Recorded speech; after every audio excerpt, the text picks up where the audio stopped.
What's up, you guys? So I'm back again. Obviously, as you guys know, this is Key to Ministry. And I had a couple of different things in my notebook that I want to talk about, but I don't think this is going to be a very long lesson. So if you guys could just give me 10-15 minutes, I would like to flush this revelation out and just maybe give you a different perspective on this well-known parable. And today the message will be titled, Jesus, the Great Intercessor. Jesus, the Great Intercessor. Now, what I would love for you guys to do is like the video, share the video, even subscribe to the channel, hit the notification bell so you can see every time we upload a new video. God has been doing an amazing work in my life, amazing work in the ministry that we're doing. And I would love to be able to get out to a wider audience because I believe we're doing some of the best work right now. It's just not being seen by enough people. But as I said before, the title for this video is Jesus, the Great Intercessor. And this famous parable I want to talk to you guys about is found in Luke chapter 13, verses 6 through 9. Luke chapter 13, verses 6 through 9. Also, I believe I got the translation from the New King James Version, but then again, it might be the NLT. I don't remember exactly, but once I start reading it, you guys will realize. So it reads like this. He also spoke this parable. A certain man had a fig tree planted in his vineyard, and he came seeking fruit on it and found none. Then he said to the keeper of his vineyard, "Look, for 3 years I have come seeking fruit on this fig tree and find none. Cut it down. Why does it use up the ground?" But he answered and said to him, "Sir, let it alone this year also until I dig around it and fertilize it. And if it bears fruit, well, but if not, after that you can cut it down." Now, for some of you, because I titled the video, Jesus, the Great Intercessor, you can already see where I'm going with this. I actually have 4 points that I want to flesh out really quick. Point number one is this. When it comes to this parable, we're going to define it and walk through it.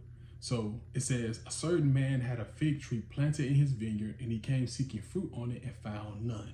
So this person, this certain man that has a fig tree planted in his vineyard is God.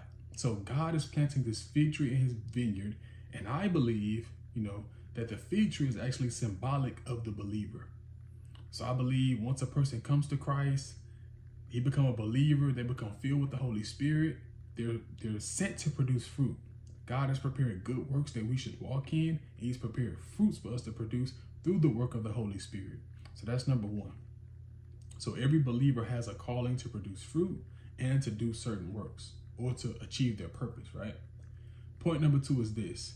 Fig trees, right? They're meant to produce fruit, but in its proper time or season. So going on to that next verse, it says, "Then he said to the keeper of his vineyard, 'Look, for 3 years I have come seeking fruit on this fig tree and find none. Cut it down. Why does it use up the ground?'" So we see here that since God is the person that planted the fig tree, he's a little bit irritated because it doesn't have any figs on it, right?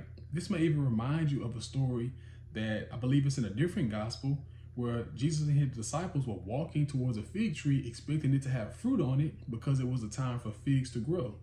And once Jesus got close to it, close enough, to be in seeing distance, he saw that there was no fruit on it, but that the branches were bare. And Jesus was so irritated by this that instead of coming back and giving it more time, he just cursed the tree and let it wither and die. He says, "Let no fruit be born on you ever again." And I believe this is not because Jesus is without mercy or that God is without mercy. I believe what we didn't see happen is in the previous times, Jesus is, he's so knowledgeable. He is the Alpha and Omega that he knows that there's already been enough time allotted to you for you to produce fruit. And you haven't produced fruit in none of those seasons. This is why we see God saying right here in Luke chapter 13 that for 3 years I have come seeking fruit on this fig tree and have not found any. So this is saying that God comes to visit us and he's looking to see us producing fruit. He's looking to see us produce fruit that he can shine light upon that and that people can glorify the Father. But if he continues to visit us, whether that's in the first watch, second watch, third or fourth watch, why are we still not producing fruit? So this is what happens. Point number 3. The keeper of the vineyard is Jesus, who despite the fig tree not yet bearing fruit when it was supposed to, gives it another year and fertilizes the ground around it. Next verse, it says, "But he answered and said to him, 'Sir, let it alone this year also until I dig around it and fertilize it. And if it bears fruit, well, but if not, after that, you can cut it down. So even though, in this story, in this parable, God has planted this tree, he's expecting to see fruit for 3 total years or 3 total seasons of fruit bearing or expected fruit bearing. This tree has somehow not borne any fruit. Now, if you want to extrapolate that, I can just say this. What if you planted an apple orchard and for some reason, one of your trees is not bearing any apples? Now, all the other trees that you've planted in your orchard are bearing apples, beautiful apples, Granny Smith apples, all kinds of apples, right? But somehow this one tree is not bearing any apples. And you're looking around at your vineyard and you're like, well, it's a healthy vineyard.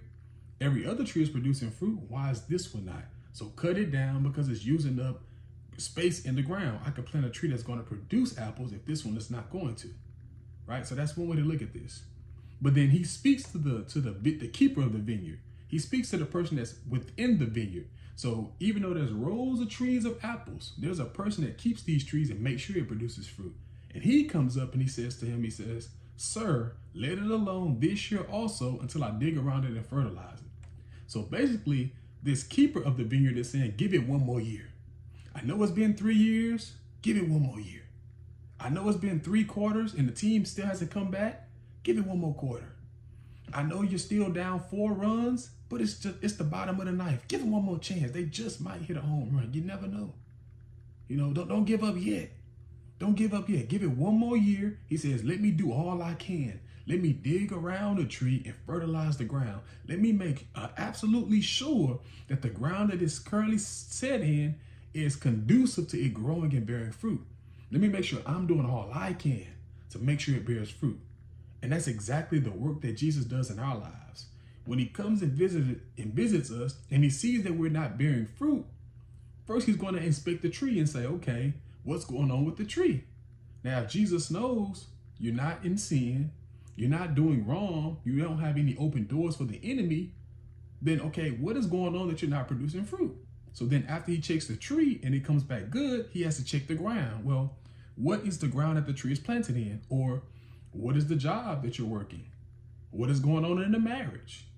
What is going on in the home? What is going on in the ministry? There must be a reason for why this tree, this specific person, is not producing fruit, right? So he checks the circumstances around it. And then you know what God does? He's so good is that he fertilizes the ground. So he takes a bad marriage and he makes it good. He takes a failing ministry and he makes it successful. He takes a hard home life and he makes it beneficial. He does this. This is symbolizing of fertilizing the ground. He's making the circumstances around you more conducive to growing fruit so that when he comes back to see fruit that next year, he'll surely see fruit because he's removed all the roadblocks that may have been set up by the enemy. Let me make sure that the ground that this person is planted in is perfect for producing fruit or producing fruit. And that brings us to the 4th point. The purpose of fertilizing the ground around it is that it should lead to the fig tree bearing fruit. And if after the fertilization, it still does not bear fruit, then it is cut down. So the reason why that's important is because Jesus has mercy. God has mercy. God will wait until he'll try to give us more time and mercy to bear fruit. But if after we fertilize the ground, after we fix all the outside situations and made sure that everything is perfect around you for you to produce fruit, or everything is good enough for you to produce fruit, and you still don't produce fruit, then Jesus, God, or anybody else, they would know perfectly true that it's not the ground that's hindering you from producing fruit, it's the tree itself, or it's the person itself. It's not the talent that I gave them. It's not that the Holy Spirit is not in them. It's not that the work of God is being hindered in their life. It's just that they're not cooperating with the work.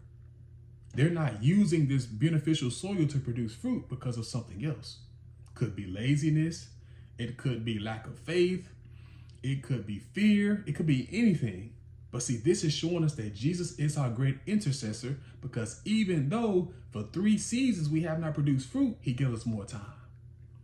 He gives us more time. I'm sure someone can testify to the fact that Jesus gave you more time. When you were lost in the world, he gave you more time. When you was hopping out of the bed of your latest boyfriend, he gave you more time. When you were still watching pornography and couldn't keep your hands to yourself, he gave you more time. When you were still cursing and talking, profane language, he gave you more time. When you picked up a gun to go handle the business of the neighborhood, he gave you more time. When you were still selling drugs, trying to make a way out, those of you who do that, he gave you more time to find yourself. He gave you more time. He didn't kill you because you just wasn't bearing fruit. He gave you more time.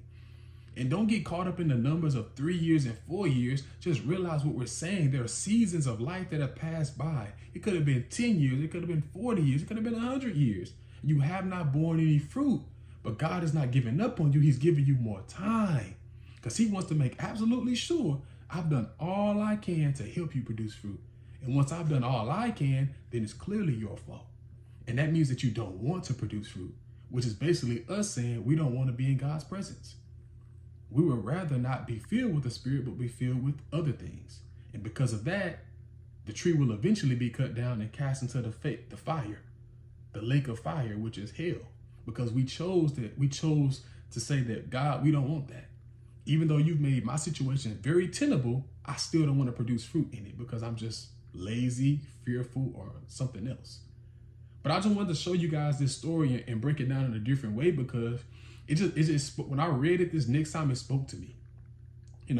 Jesus is a great intercessor. He makes intercession for the saints. He is the mediator of the new covenant. And his blood sprinkled, it speaks better things than that of Abel. Abel's blood cried out for vengeance from the graveyard when Cain killed him. But Jesus' blood, though he was also killed, he didn't cry out for vengeance. He cried out for mercy and forgiveness. Father, forgive them, for they know not what they do. And this is the blood that we're covered in. This is the covenant that we're under. Therefore, Jesus is our great intercessor, and us being fig trees should be focused on producing fruit. We should not be focused on anything other than producing fruit because that's our righteous service for God who died for us that we may produce fruit. I pray that this blessed you guys. If you like the video, definitely like, share, and subscribe to it. And hey, man, we'll see you guys on the next one.